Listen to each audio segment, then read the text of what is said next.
What is Congress planning on doing next, and how quickly do you guys need to act? Well, we ought to act soon, and we've been here for a week now and done nothing in terms of the COVID response, and I think that's a failing. And apparently next week there's nothing scheduled either. There may be some discussions going on. There are discussions going on in the background.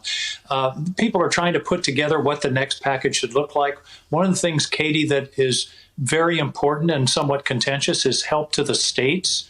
And we talk about the states as if it's some kind of big amorphous shape, but actually it's people. And most states, the money flows back to communities. So we're talking, if the states don't get help, we're talking about layoffs, and we're talking about layoffs of people like teachers and first responders and people that are processing unemployment claims. I mean, it makes no sense. So that should be a part of the next package. Also, some additional focus on testing.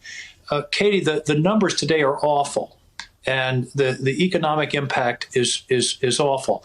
The problem is it's going to continue to be awful until we deal with this underlying health problem. And the best way to deal with that, short of a vaccine or a cure, is absolutely a massive increase in testing. And for some reason, the administration is resisting doing that. They've increased testing somewhat with great pride. They said last week it was 300,000 a day. It ought to be in the range of 2 to 3 million a day. And so we're still off by a major factor. And until that starts to happen, all of the economic things that we're talking about are just pasting it over. What really bothers me is we had sort of a contract with the administration, if you will. The American people held up their end of the deal.